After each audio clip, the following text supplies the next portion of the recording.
Okay, so the next hero class we're going to talk about is the Paladin. And the Paladin is actually probably my favorite hero class. It's the one I play the most and I've had the most experience with. And I think it's overall one of the best classes in the game.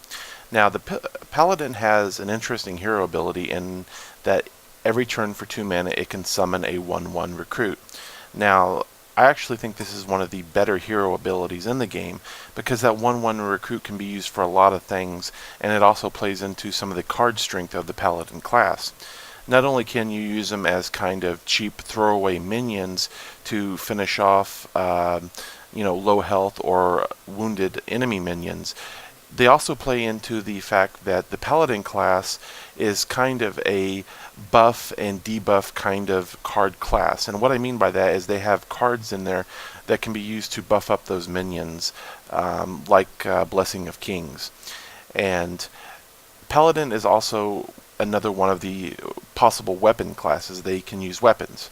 And the Paladin has 3 weapons that they can use, and the first you might notice here is called Light's Justice. Now, Light's Justice is a 1 cost, 1 damage, 4 durability weapon. Now, I don't particularly care much for Light's Justice. It's on the low end of kind of the mediocre scale for me. And the reason for that is that that 1 damage just isn't overly useful a lot of times. You can't remove most minions unless you just manage to get them down to 1 health. So it's not going to be useful in a lot of removal situations. And there are just better weapons in the Paladin arsenal to use. So you typically don't see anybody running Light's Justice much. It's just not that very great of a card. And I can't remember the last time I've ever used one in a deck. Now, the weapon that you're probably going to be using most in a Paladin deck is the True Silver Champion. The True Silver Champion is a 4 cost, 4 damage, 2 durability weapon. And the interesting side effect with the True Silver Champion is that whenever you attack with it, it restores 2 health to you, your hero. So you can use this to pretty much have effective removal of any 4 health or lower minions. And you also get that kicker of gaining 2 health when you attack something with it. The only thing I would keep in mind with the True Silver Champion is that if you're at 30 health, that 2 health is just going to be wasted. So keep that in mind. The health triggers as soon as you use the weapon. So, like I said, if you're already at 30 health, that health's going to be wasted. I've actually seen a few people manage to pull out wins in games because of that little healing they got on the weapon that kept them from dying the next turn. But overall, the True Silver Champion is a great weapon. It can do direct damage when you need to, maybe to finish off an opponent, or most likely you're going to be using it to remove enemy minions, and it excels at that. It's great. And the last weapon they can use is actually probably my overall favorite because it has the coolest effect. It's the Sword of Justice. And it's a 3 mana cost 1/5. Now the cool thing with the Sword of Justice is whenever you summon a minion, once you have equipped it, it gives that minion a +1/+1, and the weapon loses a durability, giving that buff. Now this affects all the minions you play, including your class ability. So basically, when you pop out one of those recruits, it's going to make it a 2/2 minion, which is much more substantial. It can take out those 2 cost 3/2 minions. I love the Sword of Justice. There's a lot of cool things you can do with it. I love having a Sword of Justice out and then using the 5 cost. I believe it's the Silverhand Knight. Let me look real quick here. Where is he? Here he is, the Silverhand Knight. So when you have the Sword of Justice out and you pull out a Silverhand Knight, well, you're getting a 5/5 and a 3/3, assuming you have 2 charges left on that. So that's a very powerful combo right there. It's just a very cool weapon. You can have a lot of fun with it, and you can really establish board control when you use it. Now, overall, the Paladin class mainly relies on a lot of buff cards and utility cards in the deck. And we'll go over those real quick right now. Now, Blessing of Might is a 1 cost card that gives a minion on the battlefield a +3 attack. This works in the same vein a little bit as like a Cold Blood or a Dark Iron Dwarf, which gives that strength buff to one of your minions. The cool thing with Blessing of Might is, unlike the Dark Iron Dwarf, but like Cold Blood, the buff persists from there on out. Now, Blessing of Might is great to throw on a cheap minion like a Recruit or a 3/2, for example, and then you can ram that into a much bigger creature that has a lot more health and neutralize that for basically the cost of a cheap minion and one card that costs 1 mana. I really like Blessings of Might. I think they're very useful in decks. I usually carry at least 1, maybe 2. Overall, it's a very solid card, and I think it has, like I said, a lot of utility. Now, let's go to Hand of Protection here. And Hand of Protection actually gives one of your minions Divine Shield. Now, there are other cards, specifically one class minion, that can also do this ability, and we'll get to that here in a little bit. I actually like Hand of Protection. I think it's useful. There is an argument whether you can carry too much of it. If you're carrying the 2-cost minion that can also provide this ability, it may be worth considering not having to carry the Hand of Protection cards themselves. Although, you know, giving a minion a Divine Shield and allowing that minion to remove another minion without taking any damage to itself is a very powerful ability, and through Divine Shields and cards like this, it can allow you to establish board control pretty quickly. And so overall, I think it's a solid card. You may want to, like I said, weigh whether how many of these you want to put in your deck. But overall, it's not really a card you can go wrong with. It's a solid card. I like it. Now, Humility is another card which has kind of a class minion counterpart to it, which is the Aldor Peacekeeper, and we'll get to that in a little bit too. Now, Humility changes a minion's attack to 1, and for 1 cost. Now, my problem with Humility is that I actually prefer carrying just the Aldor Peacekeepers in my deck for this ability. Overall, it's not a bad card by any means, and if you're wanting to carry these instead of Aldor Peacekeeper, you know, an argument can be made for that. Personally, I'd rather carry the Aldor Peacekeepers and get that effect and get a minion on the board. Personally, I would pick that over carrying these cards specifically, but on its face, what it does, it's not a bad card. I just think particularly you can get that effect elsewhere, and maybe that extra card slot that this would take up is better used for something else. But overall, the effect is really nice. You can throw this down on something that's really big, really dangerous, and you effectively neutralize it. It still has its health, but it's not going to be hitting you for a huge amount of damage or hitting your minions for a huge amount of damage anymore. Now, let's see where Blessing of Kings is here. Now, this is another buff card in the deck, Blessing of Kings. This gives a minion a +4/+4. This is a very powerful card that can be used on turn 4. And if you place something like this on a minion, which would basically, if you summon a minion, throw this on there, it's going to cost you 6 mana to get a 5/5. The nice thing about that is that it gives you the opportunity to get a minion out there sometimes when you need to get something on the board, some kind of presence for them to deal with, especially if you're losing control of the minion board. This is something that can help you regain it. I'm really a big fan of Blessing of Kings. I think it's an exceptional card in the Paladin deck. I almost always carry 2 of them in my decks. There's just so much utility with giving a minion +4/+4 across the board, and for 4 cost, it's really hard to beat. Especially if you're throwing this on something and then giving it a Divine Shield, that can make it a very powerful card that's going to be very hard for your opponent to deal with. Like I said, I think it's an exceptional card, and I almost always carry 2 of them. Most Paladin decks that I've seen, they're almost always carrying 2 Blessings of Kings. It's a very common card to see. So now let's see what else we should cover here. Blessed Champion is an interesting card in that it gives a minion basically doubles its attack. Now, if you have something like a 7/7, that would basically give it a 14 attack. In concept, it seems nice, but the problem with spending a lot of mana, like at the 5 cost of this card, to buff a creature like that, it's more useful if you can do it on the turn that you're attacking with it. If you're throwing this out, buffing up a creature, and then passing the turn without being able to immediately do something with it, the problem is that gives your opponent to do something like a Hex, a Polymorph, a Humility to take it out. There tends to be a kind of flaw with a lot of people when they play, is that they have a bad habit of throwing too many buff cards on one minion, and they kind of pinning all of their focus on that. And I've seen it lately in the last couple of days. I've been seeing a lot of priests running a lot of like inner fire kind of minions, trying to buff up the 5/5 minion class card. I can't think of its name right now off the top of my head. And, I've seen these priests throwing 3 or 4 cards on this one minion, and then I just throw a Hex on it.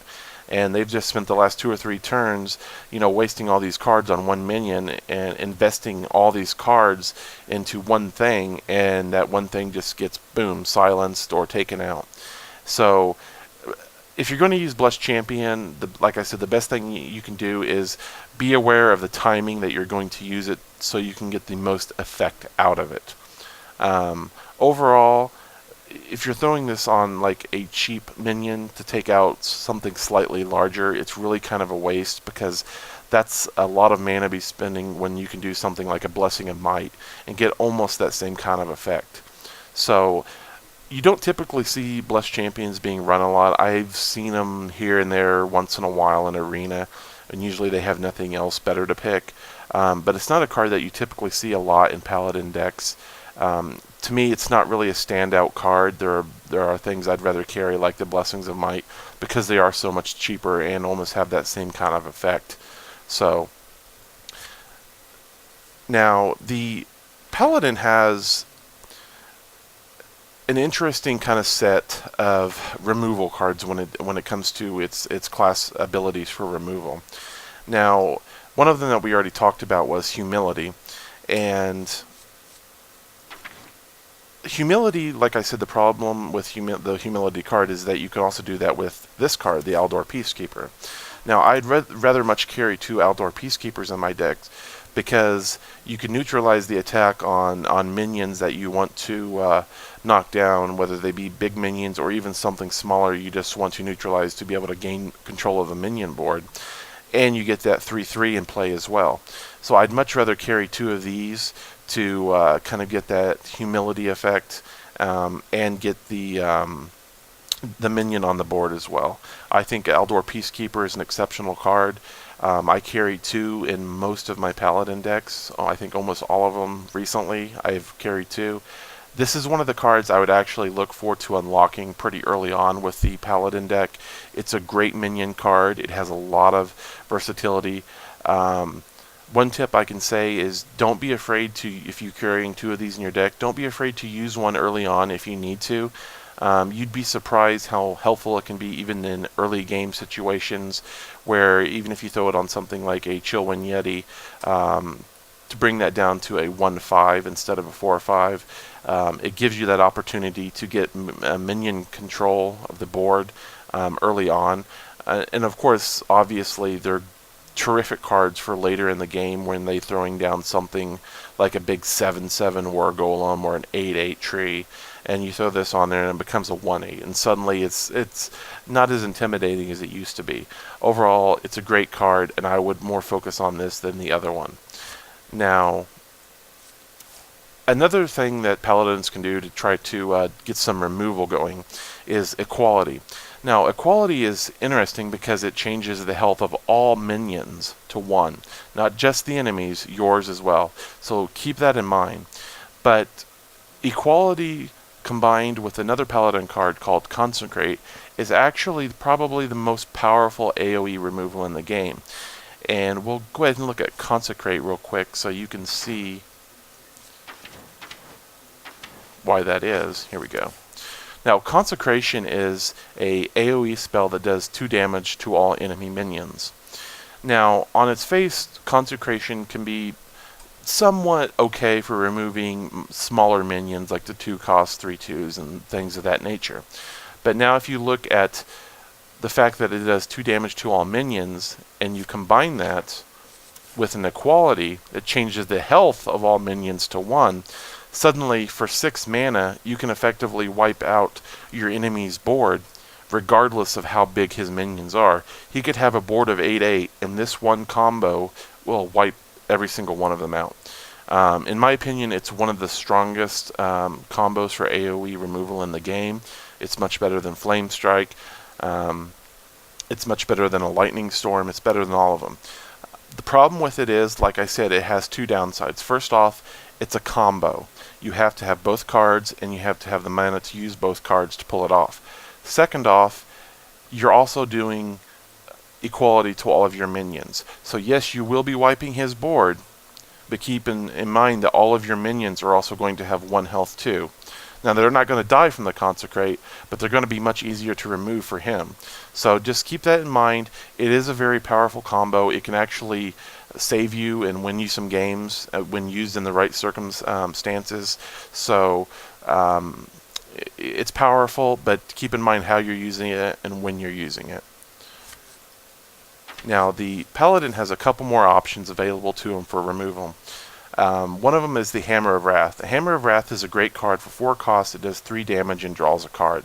It's just a very solid card to do that 3 damage, to get the card draw.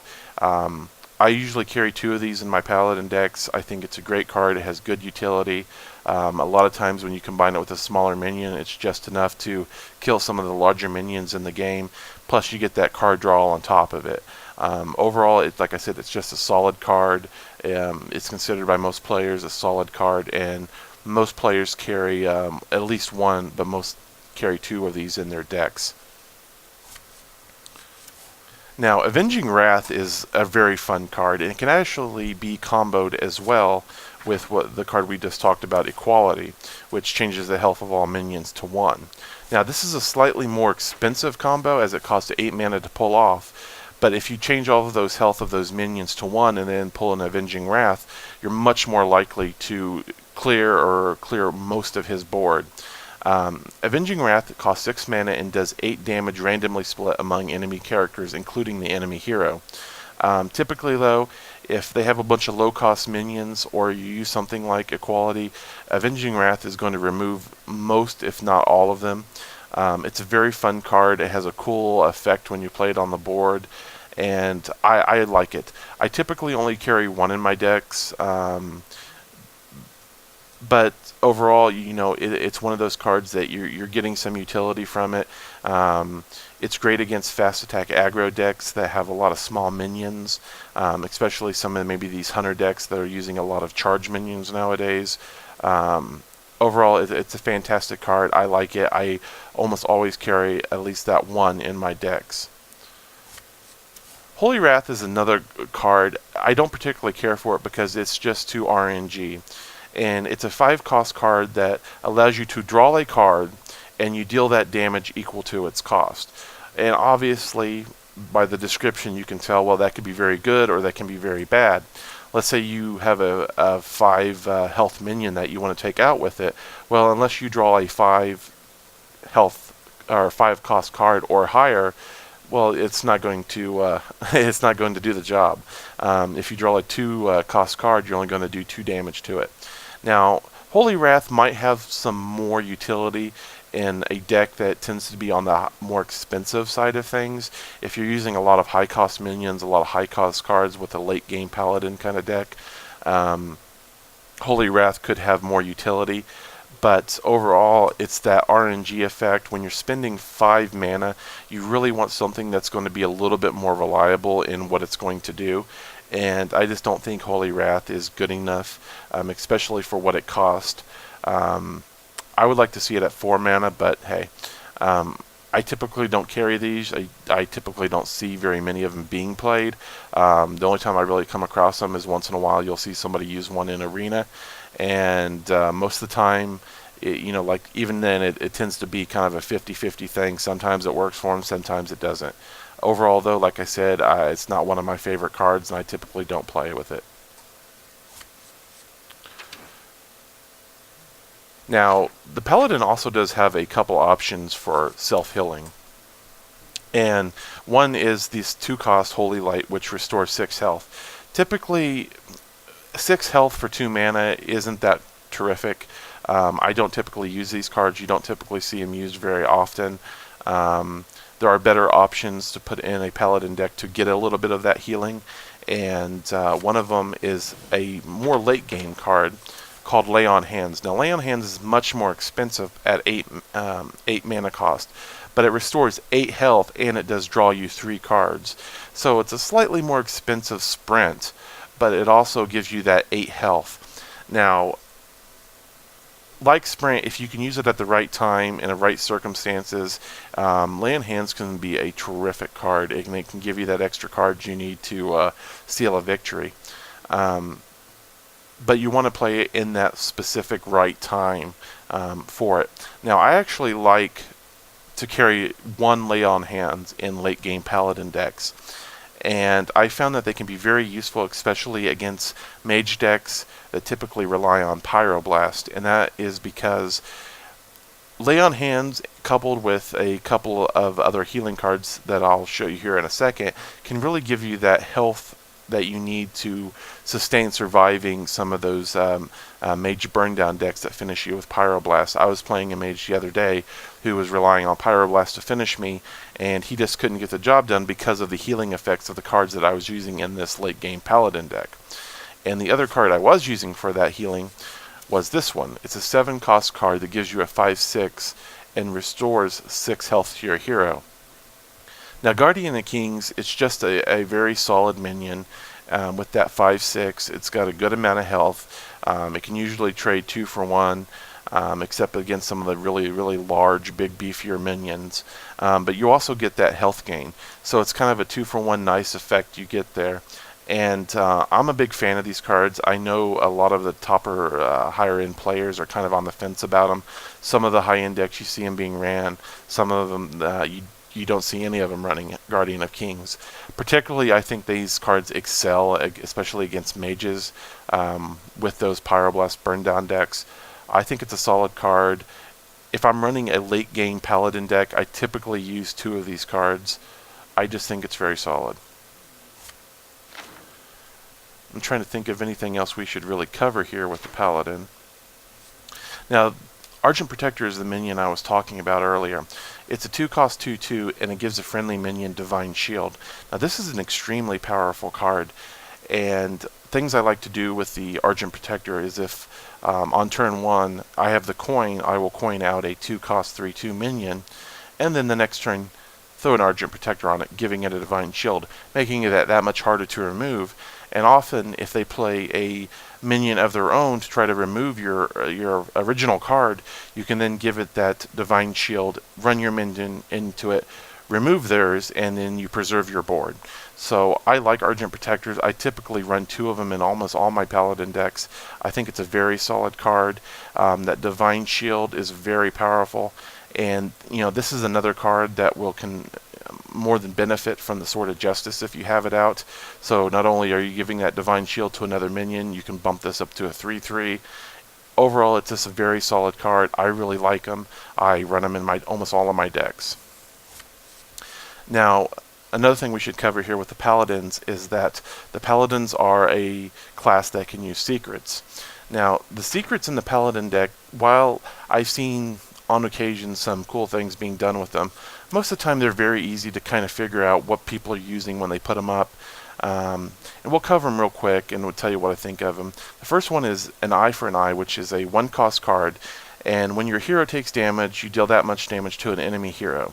Now, the problem with Eye for an Eye is that a lot of people, when they're testing for secrets, if they think you have an Eye for an Eye up, well, then they're just going to run something very low damage into you.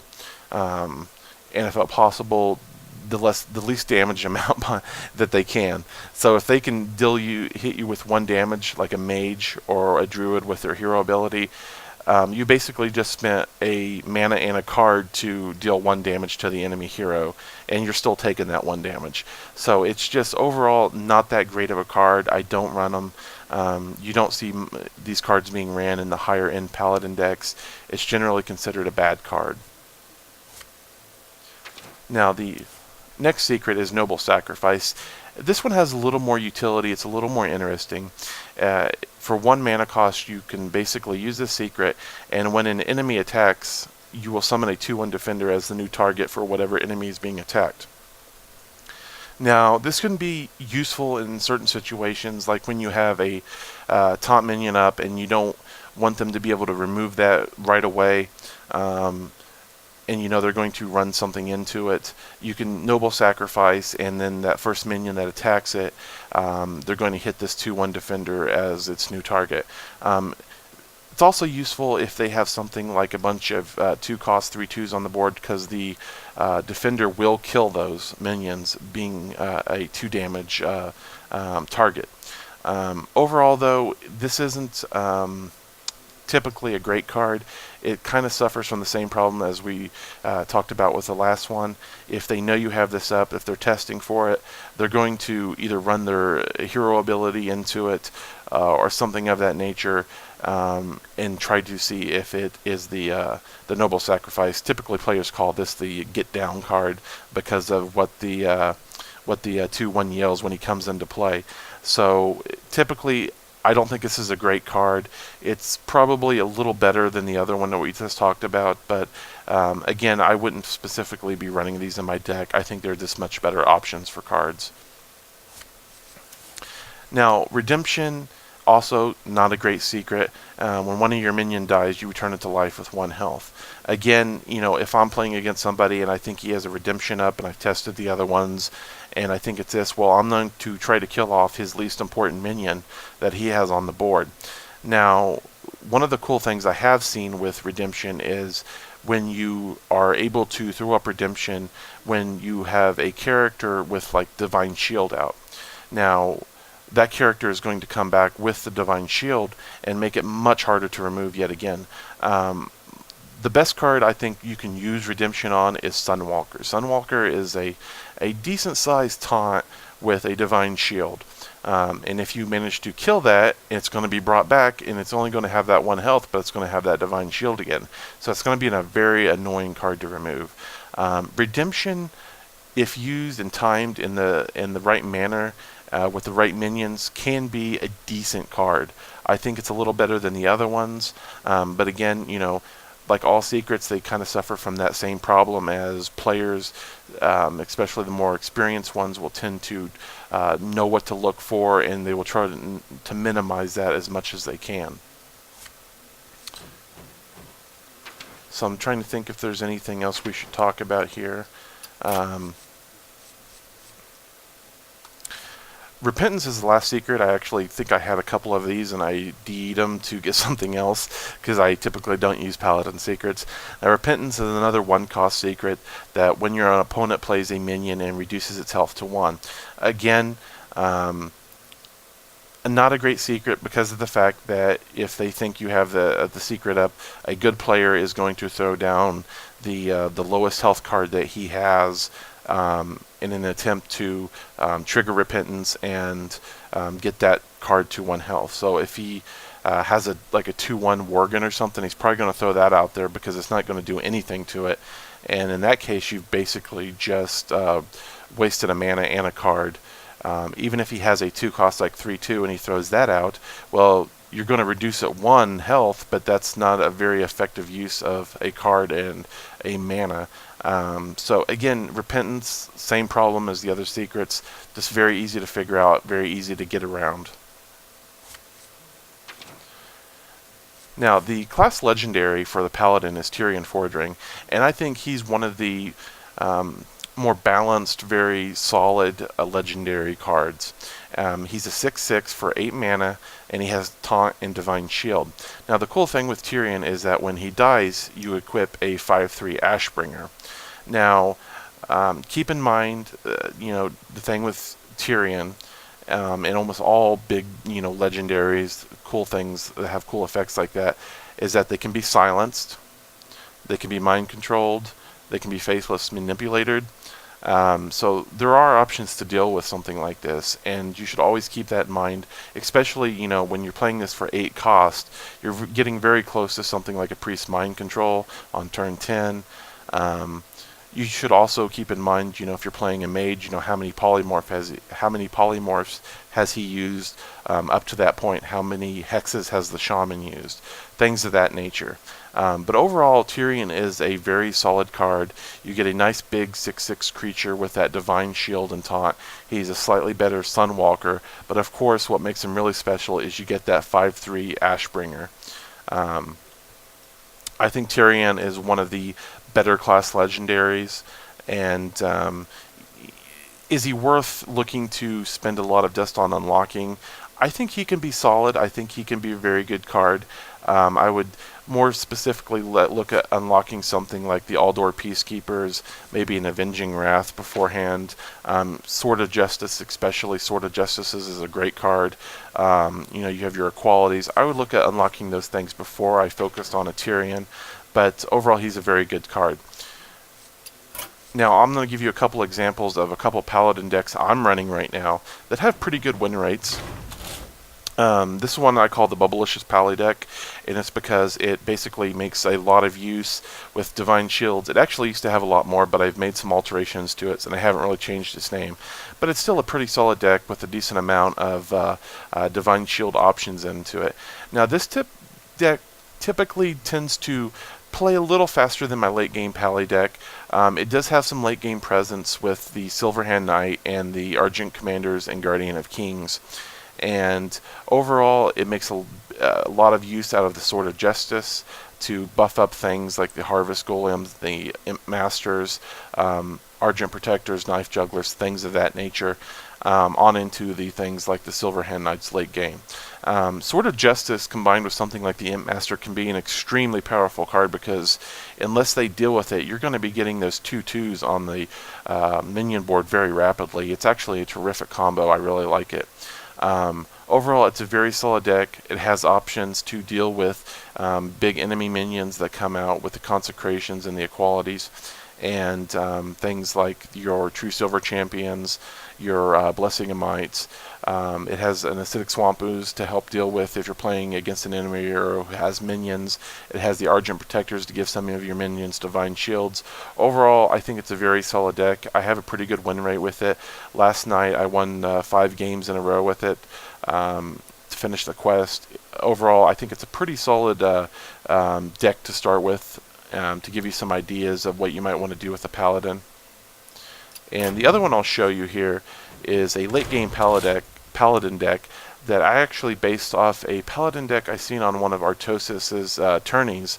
And in my opinion, this deck is a very good deck against playing against something like a Pyroblast Mage, because you have that lay on hands, you have 2 Guardian of Kings, you can do that late game healing that can save you from something like a Pyroblast.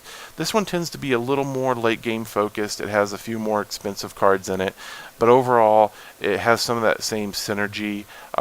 It works a little bit different, but a lot of Paladin decks, they tend to have the same kind of good cards in them, so you're not going to have wildly different decks. This one just tends to focus a little more strength on the late game, especially with a little optional healing in there to help you against those decks like the Pyroblast Mage decks. So overall, I really love the Paladin hero class. I think it's one of the best in the game. It's one of my favorite to play. They have us a lot of option, a lot of buff cards, a lot of minions that can do cool things like the Aldor Peacekeeper. And I think it's just a fantastic class overall. And sometimes I will say that they take a little more finesse to play than some of the other classes, because of needing to use some of the class cards in the right settings in the right time. But overall, I think they're a very solid class. Even new players can be able to pick them up really quick, and should be able to have some early success with it. So that's the Paladin class. I encourage you to try it out. It's a lot of fun, and we'll go ahead and move on to the next class now.